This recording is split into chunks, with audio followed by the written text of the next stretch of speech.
Bruce, thanks so much for taking the time to do this. My pleasure. Now, let's talk about your background in sports a bit. Your grandfather was... Yeah, my grandfather in the history books is named Johnny Buff, and he was a bantamweight flyweight champion in boxing in 1921. Bert Sugar, the boxing historian, actually stated that he was the greatest fighter of 1921. And you also trained in martial arts growing up, is that right? Yeah, my first start was judo at 12, and then I moved on to, when I moved from Philadelphia to Malibu, California, I became friends with some of Chuck Norris's black belt students, and I started training under one of his key fighting partners in the art of Tang Sudo, the Korean art that Chuck Norris studied in the Air Force. And I'm a second-degree black belt in that, and then due to my experience, as we all have, fighting other than the dojo, shall we say, I went into kickboxing because I wanted to train and fight for real and either knock somebody out or get knocked out and just do what I knew to be real from my own experiences in the real world of fighting. Now, at what point in your life did you first think of announcing work as a career path? Was it at a young age? No, not at all. From my very first company when I was 19 years old, I basically, in the true definition of an entrepreneur, I've owned a number of different companies, worked in a number of different industries, and been very successful in some, and many actually, very few that did not work out, if only a couple, but you learn from your failures. You don't know what it's like to win unless you know what it's like to fail. It's just one of the key things of business life as well as life itself. And when I was in my 30s, I started thinking about announcing. I actually thought about it when I was around 29, when I noticed a gentleman who became very popular on TV coming out and saying, "Let's get ready to rumble," with this James Bond image, when Tyson was getting big and everybody else in boxing during the late 80s. And long story cut short, it turned out to be Michael Buffer, who turned out to be my long-lost half brother that I never grew up with. We wound up meeting. I wound up selling two companies that were very successful, but I wasn't passionate about them anymore. I was kind of burned out on what I was doing, even though I was making great money. I gave everything up to solely become his manager and his business partner, and to trademark the phrase, the famous 5-word phrase, "Let's get ready to rumble properly." And I just wanted to make him richer and more famous than he ever dreamed, and hopefully myself in the process. But we agreed I would not announce boxing. I said I wanted to be an announcer back then because I was so enamored of how great the job looked and does even look today. But I said, that's okay, something will come along. And we all know what happened a few years later after that. And you mentioned Michael Buffer. He is your half-brother. How much of this is natural, do you think? How much of it is cultivated, and how much do you think of it comes from within?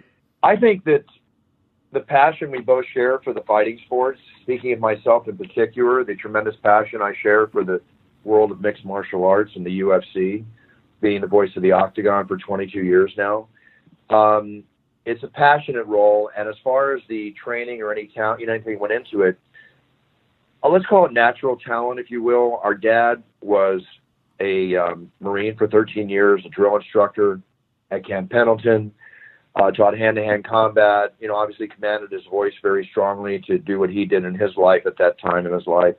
And I used to walk in a room when I was a kid, and I'd say, "Hi, Dad," and he would say, "Son, project your voice. Let them know you're in the room." And both Michael and I will both tell you that our dad had the greatest voice of all of us. So I think it's just a natural talent that just came out through doing what we love to do in our favorite sports. How did you first get involved with it for a living?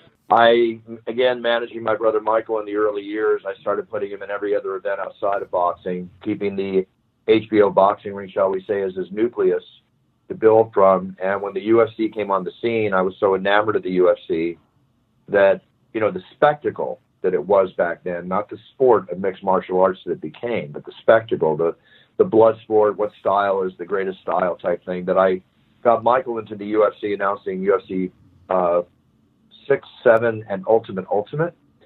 But then I had to pull him because of our contract with WCW Wrestling back then. He couldn't have continued, and probably would never been able to continue at the pace that they grew at. And I convinced the UFC to allow me to announce for them at an event in Bayamon, Puerto Rico in 1996. This is exactly 22 years ago this month. And I had a fighter that I managed into the show so that I could go down to the event with him and convince the owner to let me get in the Octagon. And that basically, it's all about pursuing your dream and asking for what you want. And that's exactly what I did. And I got the shot, and they brought me back 6 months later to do a whole show by myself. Then they asked me to co-star on Friends, the NBC hit series comedy, as myself on a show they did with the UFC.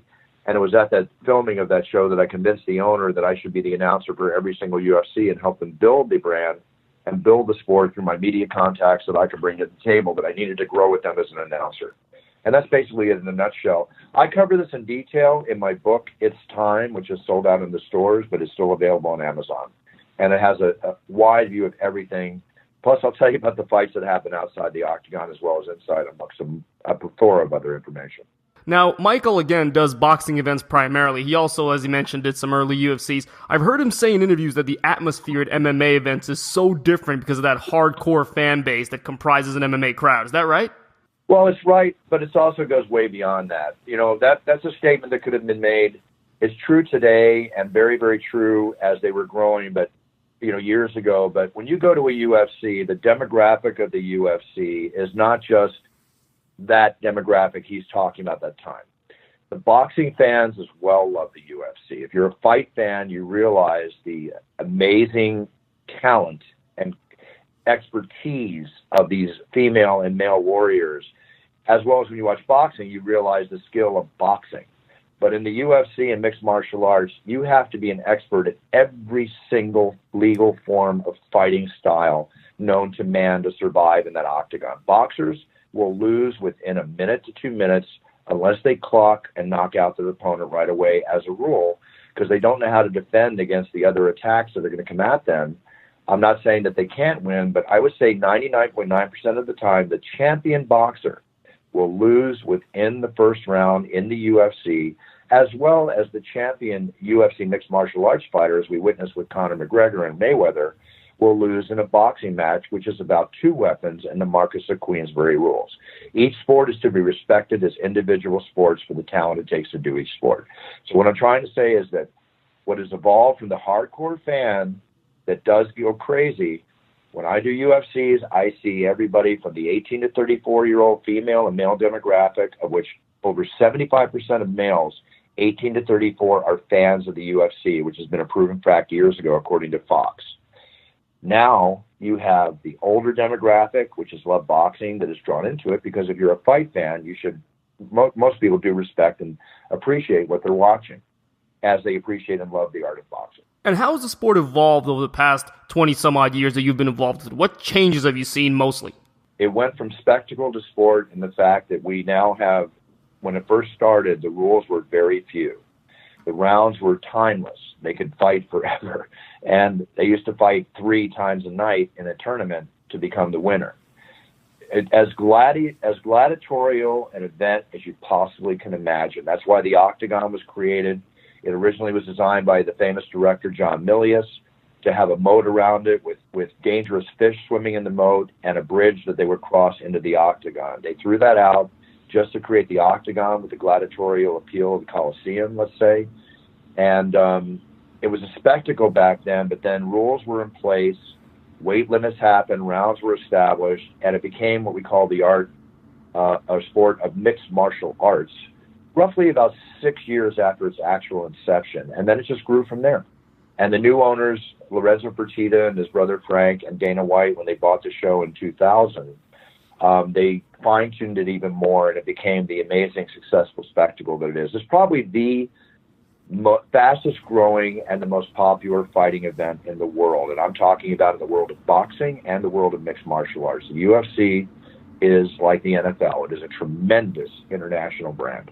And over the years, how's your job changed? How have your commitments changed as the sport has evolved over these past 20-some-odd years?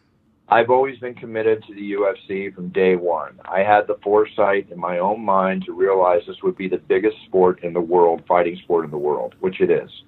I had the pleasure of joining it back in the early stages at UFC 8, which was the first one I announced, UFC 6, which was the first one I attended.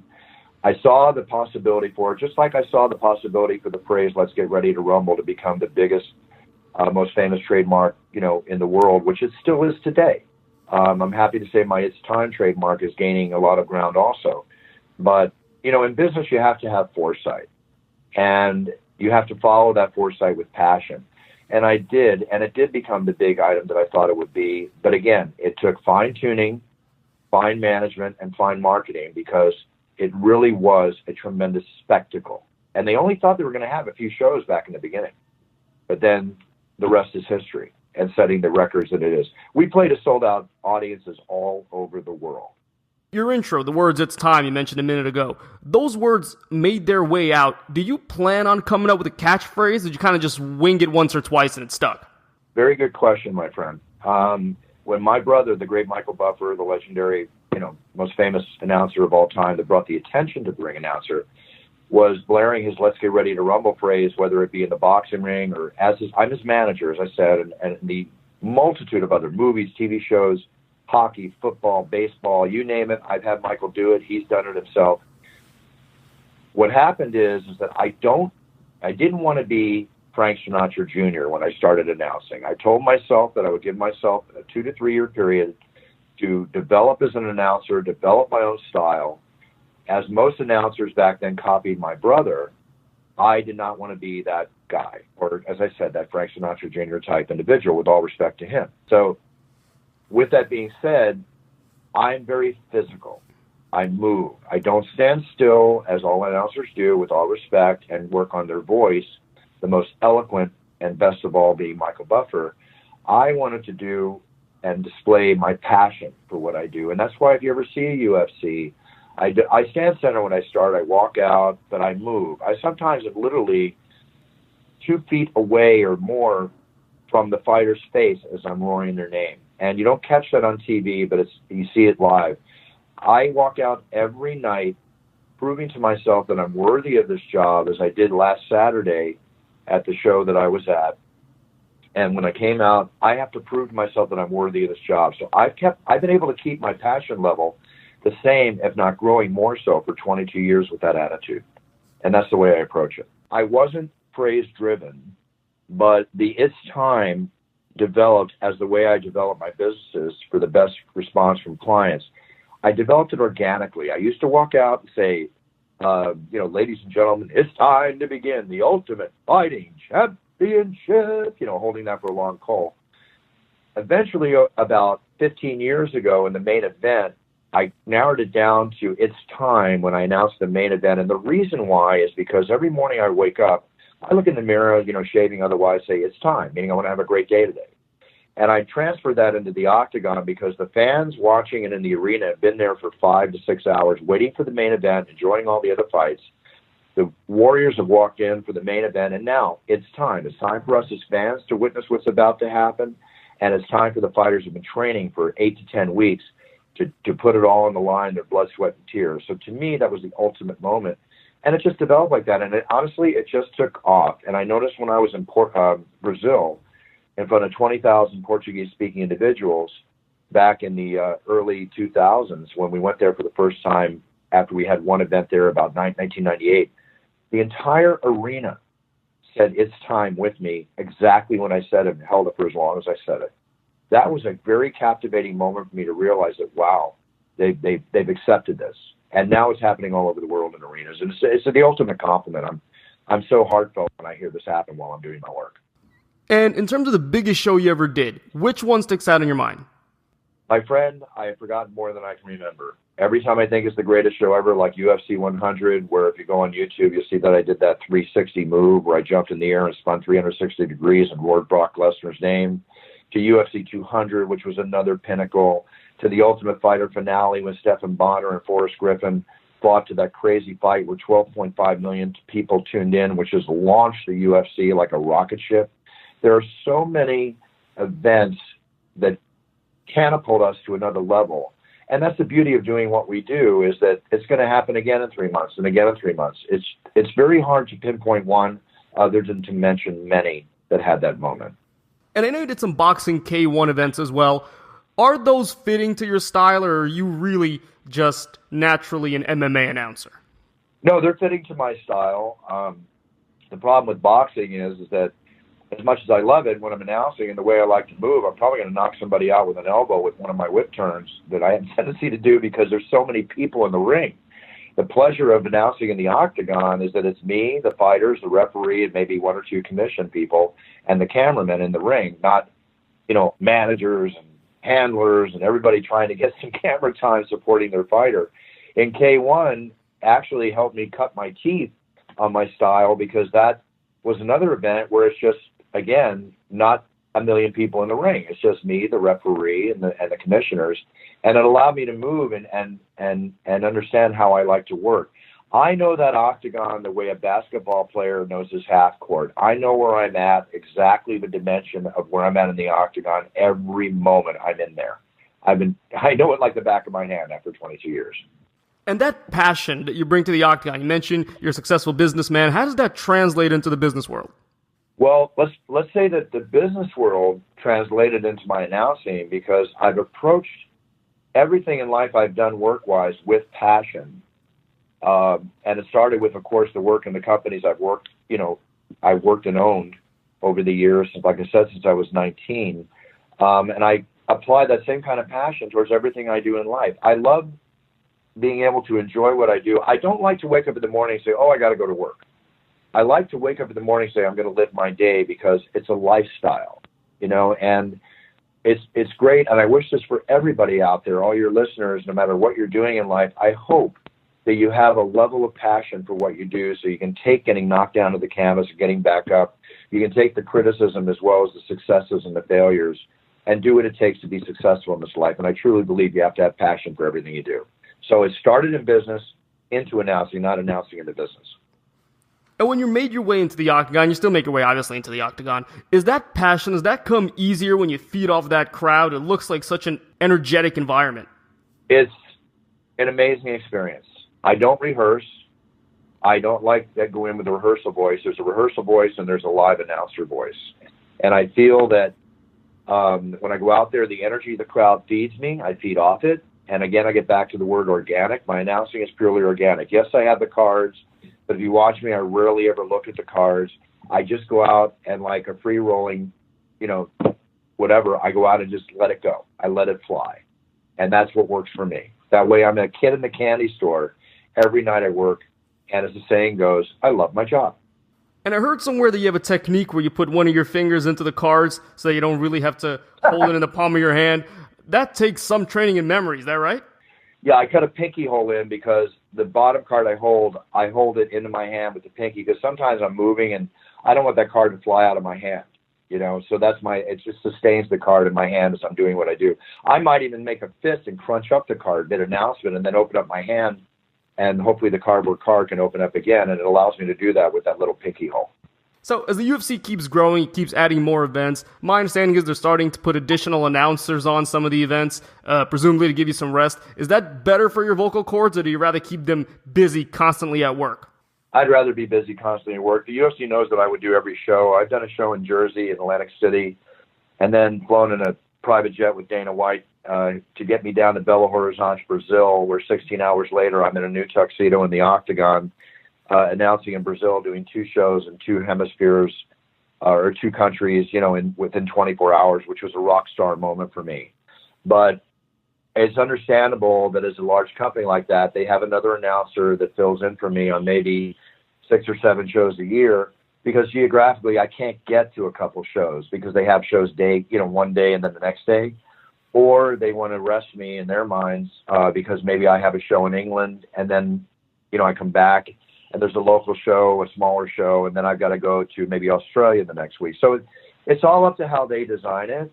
And I am totally game for doing every show. As a matter of fact, when I'm not doing a show, like what happened, there was a show in Australia last year in November, and they wanted to rest me, but I went to Miami and announced the final NASCAR championship race of the NASCAR season at Homestead Speedway, and was on TV at the same time the UFC was happening on the same day. So I'm always wanting to work, but I work for my chiefs and the powers that be. They direct me and point and shoot. But I'm cool with doing, the 33, 35 events a year I do. And apart from MMA, I understand you're a high-level poker player. When are you going to retire the vocal cords, head into full-time poker? I love poker, but I never want to be a full-time poker player and grind it out. I think I would lose, again, my passion for the enjoyment of the game. I play every week in some shape or form, but at the same time, I take time off because my focus is on my job. But when I retire, absolutely, I'll play a lot more poker amongst whatever else I'll do in my life. It's something that is a game I love to do. It gives me a whole sense of competition, that I'm a very competitive person, and I will be my entire life, that fulfills that competitiveness in my mind. And I like making money. I know you wrote a book a little while ago. Why did you decide to do that? Just like the book says, it's time. I realize it's time. But, as I talk about in the book, what happened is I blew my knee. I severed my ACL announcing the great UFC fighter Georges St. Pierre in front of 55,000 people in Toronto, Canada, about 6-7 years ago, which was the biggest show we had ever had. And in the main event, I had a sprained ankle badly, so I couldn't stand on my leg 2 days before the event. I got through the whole event, and then during the main event, George lunged out, I bunny hopped back, and my ankle wobbled, and my knee blew, and I basically literally severed my leg, but my ACL, within my leg. But I didn't fall, and I got the announcement done. And when I went back to my hotel room, I've been thinking about writing my book, and I was really pondering how seriously this injury was going to affect my ability to announce the way I wanted to do, and that was the emphasis that got me starting to write my book. I thought, let me put it all down now. I don't know what the next few months holds with I had to go through, and I just went. Once I started it, I couldn't finish. I couldn't put it down. I had to finish the book. And you mentioned you were announcing Georges St. Pierre. He just came out with a statement saying he's willing to fight again in the future. What's your take on this whole notion that the UFC is losing all its stars? I think the future looks very bright. There's a lot of up-and-comers coming in, and megastars like George and Conor McGregor, they come along once every 5 years, give or take, or less. The Ronda Rouseys of this world, everything. But remember, fighters and champions come and go. This is the nature of the sport and the business. There will be other great fighters coming along, and we'll enjoy the memories and seeing the veteran fighters like Chuck Liddell and Georges St. Pierre as we see them. But, the fight game is a short-lived career. Some people can extend it. Others, go for all they can in the time they can. It can't go on forever. So this is a natural transition, an evolutionary process of the fight game that will always take place. But there will be other megastars coming along, and there are other megastars in process right now. Believe me and trust me on that. And rumors are that Dana White's looking into starting a boxing promotion or a boxing element of the UFC promotion. You know a bit about boxing. What's your take on that? Dana's really a great promoter, and considering how the Mayweather-Conor McGregor fight went, and, there's other fights to make. I mean, who knows? Maybe we'll see somebody like Triple G in the octagon in the future in a mega fight that would be a tremendously huge pay-per-view day for both and everybody involved. Mayweather talks about it. I mean, he better learn how to sprawl and check a kick and defend a takedown. But, this could be the future where we have a couple of mega fights like that. Aside from that happening in the octagon, Dana sees an avenue to promote boxing events. I think it's a great thing. It won't interfere with the UFC, and it just expands the Zuffa UFC brand. So if there's Zuffa Boxing, I look forward to it, and hopefully you'll be announcing the event. And just for the record, Mayweather's never coming into the UFC. You agree? Well, it's a big payday if he does, that's for sure. But like I said, he better train, because that could be a very quick fight. It's not going to be 9.5 rounds of boxing. It's going to be the 5-round fight. And, MMA fighters come in to finish. There's no room to play with a fighter in the octagon. You're in there, and it's a true fight. It's not a boxing match. It is a fight. No question. Well, it seems if you don't start out with wrestling and you try to make that transition from boxing, it may be a bit tougher with the leg kicks, elbows, things of that nature. Not a bit tougher, my friend. Tremendously tougher. It's like Roy Jones Jr. was watching K1 with me one time, was commentating, and he saw the leg kicks out. They said, Roy, you want to do that? He looked at me, shook his head, and said, no way. So you got to have a special want to do that to step in the octagon, but you got to train. I'd say just as long as he trains for it, anything's possible. Anything's possible.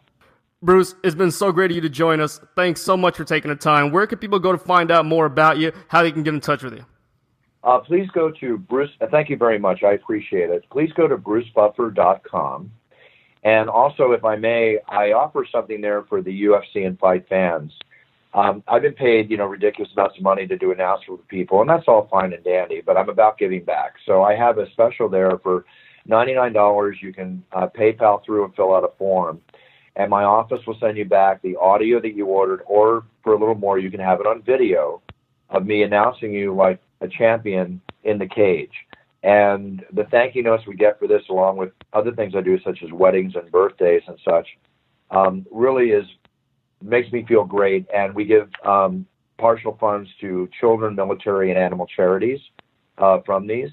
So just go to brucebuffer.com. You can find out events there. If you have corporation or a private event you want a special video or audio for. I do a lot of work for attorneys. I do a lot of work for real estate people. It's amazing the calls come through, even birth of babies.